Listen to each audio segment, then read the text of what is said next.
To go into the actual enforcement, we have tremendous amounts of laws dealing with water security.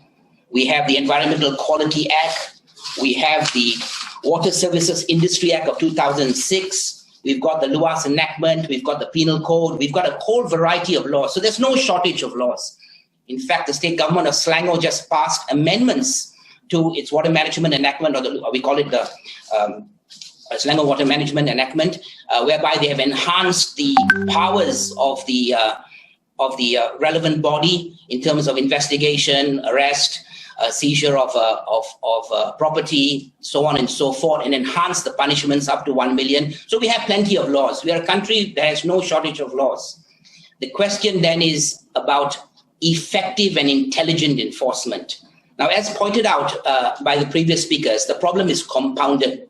It is compounded simply because in Malaysia, a river is both a source of water and it is also a dumping ground for our waste.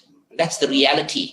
From the moment you wash your hands in your house with detergent or soap, or the moment you throw your food scraps or wash the oil off your plate, it goes down the sink. It ultimately will end up in the river through the drainage system. So here we do not have a separate system to treat all these kind of waste and contaminants.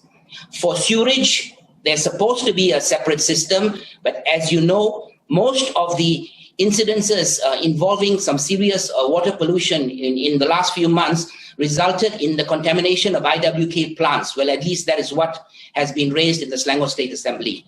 I'm not blaming IWK. It's that there are people who want to dispose of these chemicals, these hazardous waste, just push it down the toilet and throw it away. And it gets into the IWK system.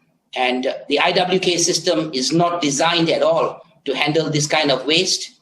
And even if it was designed, it is a huge problem for them to be able to handle it without proper funding, without proper support, without proper resources. And it ultimately ends up in the river. Now, presently, and I think contrary to popular belief, the principal authority for the enforcement of protection of water supply is the federal government. Yeah. This was made clear because the federal government took all these powers away from local authority and from other authorities by passing a law that is the Water Services Industry Act 2006, as well as the Quality of Environmental Act 1974. These were made under the provisions of the federal constitution, whereby the federal government basically had taken over. No doubt, state governments do retain power in relation to rivers and the discharge of pollutants in rivers, as do local authorities do have small amounts of power. The overall power shift is on the federal government. Now, it's not an issue of blame or no blame, but whenever laws are passed whereby a party wishes to take the responsibilities and the good with the responsibilities, because there are fees, there are charges, there's revenue that is collected.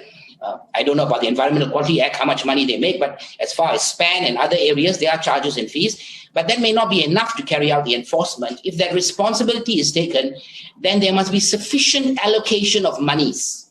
There's no point in saying, I have the right to do this, do that, enforce water security, so on and so forth, when you've got no money.